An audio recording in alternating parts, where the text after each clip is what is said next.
Gabonais, Gabonaises, chers compatriotes, comme toutes les organisations politiques et tous les mouvements de la société civile, nous nous devons de rester connectés avec le peuple. Le peuple gabonais est le chef. La souveraineté vient du peuple. Il faut donc que, à ce titre, le peuple gabonais soit informé de tout ce qui se fait, de toutes les décisions qui se prennent. En ma qualité de président du Rassemblement Espoir, mais également de la nouvelle grande coalition que nous avons mis en place, qui s'appelle le Mouvement populaire citoyen, dont vous pouvez voir, n'est-ce pas, dans la salle, certains des membres, au nom de cette grande coalition hétéroclite, composant des organisations politiques, des associations, des ONG, des syndicats, des religieux. Je pense même que c'est la première fois dans ce pays que nous mettons en place, qu'est créée une organisation de ce genre. Ce qui a suscité la mise en place du mouvement populaire citoyen, c'est le fait d'avoir remarqué que les partis politiques se déchiraient au niveau du Conseil national de la démocratie, s'agissant des postes de députés à l'Assemblée nationale et de sénateurs. Et de voir qu'une certaine société civile, il faut le dire, avait pris en otage certaines associations pour se tailler la part du lion. Nous avons donc fait des conférences de presse pour dire que ce n'était pas inclusif, qu'il fallait qu'il y ait plus d'inclusion. J'avais dit sur le plateau de Gabon Première, qu'il existe des associations, des ONG qui travaillent dans ce pays mais qui n'ont pas d'agrément. Et que pour intégrer les instances de la transition, il ne fallait pas des considérations du genre, il faut avoir un agrément, etc., etc. La loi fondamentale concerne tous les Gabonais. Il suffit d'être citoyen gabonais pour avoir son mot à dire sur la prochaine constitution. Donc, il y a ici, au siège du Rassemblement Espoir, les acteurs de la société civile, certains sont là, il y en a également ici, et quelques responsables du Rassemblement Espoir, notre parti politique. Nous sommes retrouvés ce matin pour adopter officiellement la charte du MPC, du Mouvement populaire citoyen, qui va nous régir, mais également pour commencer à travailler sur les propositions qui ont été demandées par le chef du gouvernement, M. Ndonsima, s'agissant de, n'est-ce pas, notre participation au dialogue national et à l'écriture de la prochaine constitution. Donc nous sommes là pour faire les propositions et dans quelques jours apporter notre travail aux autorités compétentes de ce pays. C'est donc dire que le mouvement populaire citoyen, qui est une large coalition, n'est-ce pas, qui a été créée sous l'impulsion du Rassemblement Espoir, est au travail. Donc, je viens ici de vous présenter notre coalition. Nous avons vu ce matin, je me permets de mettre les pieds dans le plat, mais avant de rentrer au fond, je voudrais d'abord féliciter le président de la transition qui a pris une décision que je trouve louable. La réciprocité dans l'octroi des visas. En effet, une certaine communauté pouvait entrer au Gabon sans avoir besoin de visa. Alors que nous autres, pour aller dans certains pays, notamment en France et autres, il fallait que nous ayons des visas. Donc le fait d'avoir instauré la réciprocité dorénavant est une mesure que nous saluons dans le MPC et nous estimons effectivement que ça permet de nous faire respecter au niveau international. Donc nous voulons saluer cette décision, Monsieur le Président de la Transition. Une fois qu'on a dit ça, je voudrais mettre les pieds dans le plat pour dire que nous devons faire attention. Je sais que les intentions sont bonnes. Vous savez ce qu'on dit, le chemin de l'enfer est pavé de bonnes intentions. Il faut faire attention parce que nous sommes en train d'aller au-devant d'un référendum. Il faudrait que le référendum qui se tiendra dans 2 ans ou dans 3 ans soit un succès. Il faudrait que les Gabonais et les Gabonaises se reconnaissent dans les lois. Et je l'ai dit, il ne faut plus qu'il soit question de distribuer des cadeaux à des gens, de distribuer des privilèges à des gens. Il faut avoir le courage d'accompagner une nouvelle génération d'hommes et de femmes politiques. une nouvelle génération d'hommes et de femmes de la société civile qui travaillent. Je pense à des compatriotes qui travaillent avec les prisonniers. Je pense à des compatriotes qui travaillent avec les malades atteints du sida. Je pense à des associations chrétiennes qui distribuent des repas gratuits, qui font des soupes populaires. Il y en a trop. Tout ce monde-là a été exclu. A été exclu.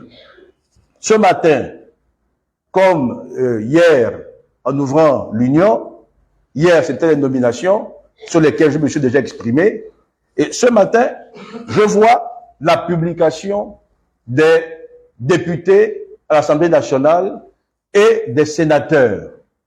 Mais enfin, la charte de la transition est claire. Il était prévu qu'il y ait au total 120 personnes pour occuper les sièges dans les deux chambres du Parlement. Effectivement, le président de la transition a entendu les récriminations, puisque je fais moi-même partie des acteurs qui se sont exprimés pour dire que ce n'était pas inclusif, qu'il fallait qu'il y ait plus d'inclusion. Il y a eu une révision de la charte de la transition. Je voudrais rappeler pour tous les Gabonais et pour toutes les Gabonaises qui nous écoutent, la charte de la transition a valeur constitutionnelle. Ça veut dire qu'elle nous concerne nous tous et que chaque Gabonais peut s'exprimer s'agissant de cette charte-là. Je voudrais préciser une chose. Oui, nous sommes dans un régime d'exception. Et moi qui vous parle, je vous le dis avec une grande humilité, ce n'est pas la première fois que je vis dans un régime d'exception. J'ai vécu en Côte d'Ivoire en 1999 pendant le coup d'État du général Guéhi, qui avait plongé la Côte d'Ivoire dans une situation d'exception, et on sait comment ça avait fini. Le chaos s'était installé dans le pays parce que les choses avaient été faites avec beaucoup de précipitation. Et on sait comment le général Guéhi avait fini. Donc, lorsqu'on dit que nous sommes en régime d'exception, cela signifie que l'État ne fonctionne pas normalement. Ça ne veut pas dire que c'est une zone de non-droit. Il faut bien faire la différence. Par exemple, dans un régime normal, ça a déjà été expliqué par d'autres, les députés ne sont pas, n'est-ce pas, ne sont pas nommés, ils sont élus, les députés, les sénateurs également sont élus.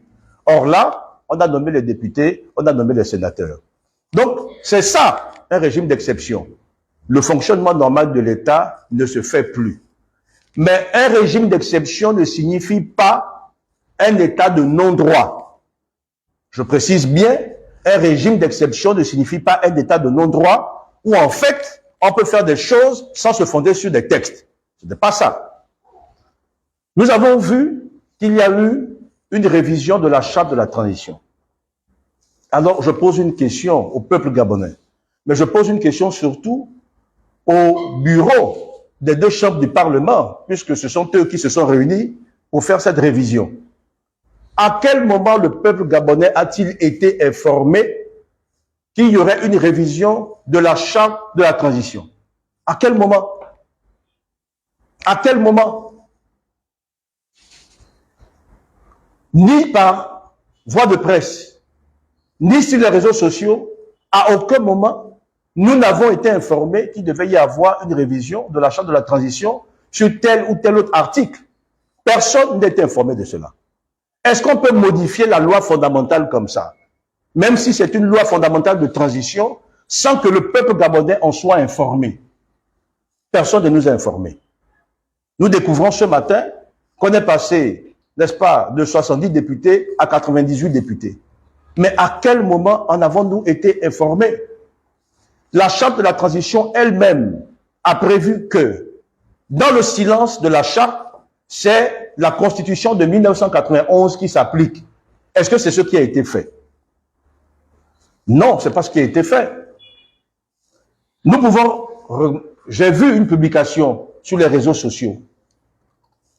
Ce qui a été dit, c'est que 17 sièges de députés ont été rajoutés à ceux qui existaient déjà, ceux qui avaient été prévus par la précédente charte non révisée. Donc la première charte. Or, les 17 sièges de députés qui ont été rajoutés, il a été précisé dans la communication que j'ai pu lire que ces 17 sièges de députés étaient affectés à des organisations politiques qui répondaient aux critères cumulatifs suivants. Premièrement, des organisations politiques qui sont encore en attente d'agrément, c'est-à-dire qui ne sont pas encore légalisés. C'est le cas du Rassemblement Espoir. À des organisations politiques qui travaillent effectivement sur le terrain. Mais, chers compatriotes, mais nous nous connaissons tous dans ce pays. Le Rassemblement Espoir est implanté dans le pays. Nous venons en aide à des familles. Je l'ai dit dans une communication qu'il faut être dorénavant un député social, proche des populations. L'autre critère, c'était que ces organisations doivent avoir présenté des candidats à la députation. C'est également ce qui s'est fait. Donc, ces critères cumulatifs sont respectés par le Rassemblement Espoir et certainement par d'autres, n'est-ce pas, organisations politiques en attente de leur agrément. Si l'information n'est pas portée à l'attention des Gabonais et des Gabonaises, par voie de presse, à quel moment nous faisons valoir nos droits? À quel moment?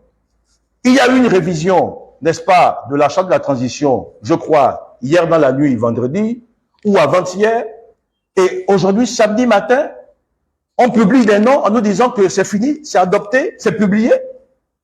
Mais je voudrais lire les dispositions de l'article 17 de la Constitution de 1991. Puisque la charte elle-même n'a pas prévu les délais, n'est-ce pas, pour sa propre modification. Donc ça veut dire que dans ce cas, on s'en réfère à, n'est-ce pas, la loi fondamentale de 1991. L'article 17 dispose ce qui suit. Le président de la République promulgue les lois définitivement adoptées dans les 25 jours qui suivent leur transmission au gouvernement. Ce délai peut être réduit à 10 jours en cas d'urgence déclarée par l'Assemblée nationale ou le gouvernement. Ça veut donc dire que, selon la procédure, le président de la République dispose de 25 jours, n'est-ce pas, avant la promulgation. Voilà, le président de la République promulgue les lois définitivement adoptées dans les 25 jours. Donc, on adopte d'abord et on a 25 jours pour aller jusqu'à la promulgation. Et ensuite, publication au journal officiel. Ça, c'est la procédure normale, la procédure d'urgence étant 10 jours. Et comme la charte est silencieuse sur les délais de modification d'elle-même, c'est-à-dire de la charte elle-même qui a valeur constitutionnelle, on s'en réfère aux dispositions de l'article 17 prévu par celle de 1991. Mais je pose la question, on va computer les délais comment, puisque nous ne sommes pas informés? À partir de quel moment on pourra compter que les 25 jours ont été respectés? Il me semble, au vu de ce que je sais, que cette révision de la charte s'est faite vendredi soir ou jeudi, et que samedi matin, la chose a été rendue publique dans l'Union et que les postes étaient déjà attribués. Ça veut donc dire que on a fait une révision de la charte de la Constitution, de la charte de la transition. On a créé 17 postes de députés à l'intérieur et les 17 postes de députés ont été directement attribués sans que le peuple gabonais ait été informé. Et ensuite, on vient publier ça dans l'Union et les gens savent déjà qui sont les députés de ces 17 sièges. Finalement, quel est l'intérêt? Ça ne servait même à rien de faire la publication, puisque les choses ont été faites en catimini quelque part. On a créé 17 sièges de députés et illico presto, les 17 sièges de députés ont été attribués. Gabonais, Gabonaises, on ne peut plus continuer comme cela. Nous ne devons pas continuer comme cela. Lorsque nous lisons les noms, c'est vrai, nous sommes tous citoyens. Mais bon, les néophytes, ceux qui ne comprennent pas, ceux qui ne savent pas, vont lire, mais ne comprendront pas. Mais nous, lorsque nous lisons, nous comprenons, nous voyons certaines choses. Pourquoi créer 17 sièges de députés en plus, sans en informer les organisations politiques capables justement d'occuper ces sièges-là? Pourquoi venir publier un texte, puisqu'à l'heure où je parle, ce texte n'a même pas encore, ces modifications constitutionnelles n'ont même pas encore été publiées au journal officiel. On n'est même pas allé jusqu'au bout de la procédure. On n'est même pas allé jusqu'au bout de la procédure. Alors, est-ce que c'est le Gabon que nous voulons? Où des gens se retrouvent dans un coin et puis créent 17 sièges de députés Le peuple gabonais n'est même pas informé qu'il y a une modification de la charte. Le peuple gabonais n'est pas informé. Le Rassemblement Espoir, dont je suis le président, dénonce avec la dernière énergie cette manière de faire. Je considère, avec tous les militants et les militantes du Rassemblement Espoir, que le Rassemblement Espoir répond aux critères énumérés, n'est-ce pas, par l'Assemblée nationale s'agissant de ces 17 postes de députés. Je voudrais également, en ma qualité de président du Mouvement populaire citoyen, je représente ici tous ceux que vous voyez ici, qui sont des membres actifs de la société civile, des syndicats, des ONG, des religieux, etc. et etc. Je voudrais dire, demander au président de la transition d'œuvrer en faveur de l'unité de la nation. Je l'avais dit que on peut diviser les Gabonais dans les nominations comme on peut les y unir. C'est vrai, on ne pourra jamais satisfaire tout le monde parce que Dieu le Père lui-même ne fait pas l'unanimité. Mais il faut au moins qu'il y ait de l'inclusion. Il faut qu'il y ait au moins de la transparence. Lorsqu'on se réunit, qu'un tiers des membres des deux chambres se réunissent pour faire une révision et que le peuple gabonais n'est même pas informé, je pense qu'il y a une faute. Lorsque on crée 17 sièges de députés sans que les concernés ne soient même informés, n'est-ce pas, de façon à plaidoyer, à faire valoir leurs droits. Comment voulez-vous qu'on demande quelque chose dont on ne sait même pas l'existence? Je demande respectueusement au chef de la transition de regarder cela. Nous demandons que le mouvement populaire citoyen, les organisations de la société civile que je représente ici, les ONG, les religieux, les syndicats, puissent obtenir des postes dans le nouveau Conseil économique et social de la transition qui a été mis en place et dont il a été dit par l'Assemblée nationale quel serait, n'est-ce pas, qu'il serait ce Conseil économique et social composé de 60 personnes issues tous de la société civile. Ici, il y a effectivement des organisations politiques, mais il y a également des membres de la société civile. Notre coalition est grande, elle est hétéroclite, on y trouve tout le monde, elle est inclusive. C'est pour cela que nous avons appelé le mouvement populaire. Je demande respectueusement que des dispositions soient prises pour qu'il y ait plus d'inclusion, que le mouvement populaire citoyen puisse également siéger dans les instances de la transition au titre de la société civile et qu'il soit fait droit au Rassemblement Espoir qui a été purement et simplement écarté, qui a été purement et simplement exclu parce que nous répondons aux critères définis par les membres de l'Assemblée nationale s'agissant des postes de députés, notamment de ces 17 postes de députés qui ont été créés et desquels nous avons été écartés. Nous ne voulons plus vivre dans ce Gabon où certains sont privilégiés. Notre pensée politique repose sur cette phrase. Le Gabon doit être une chance pour tous. Je l'ai dit, qu'on vive à Kinguélé, qu'on vive à Timichos, qu'on vive à Venevois, qu'on vive à la Sablière, le Gabon doit être une chance pour tous.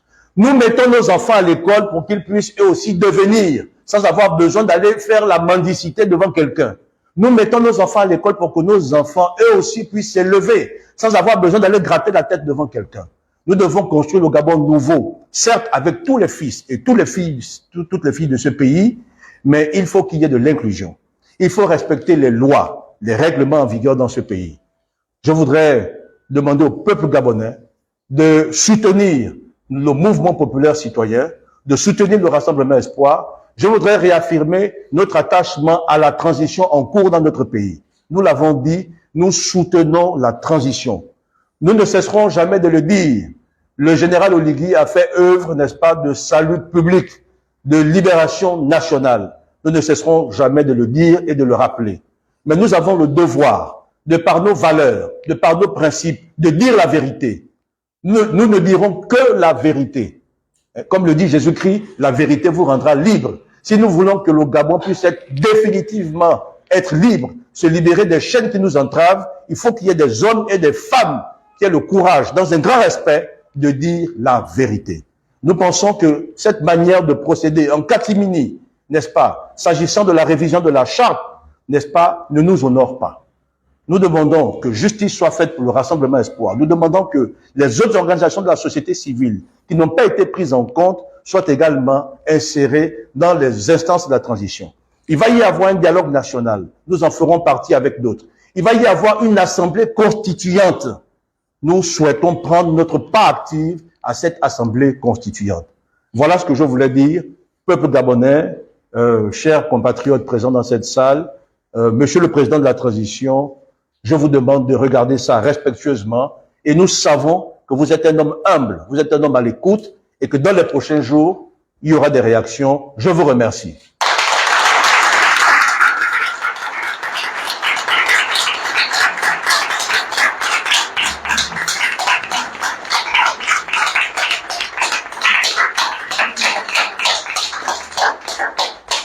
Bon, ça va, c'est correct. Sans merci. Ça va.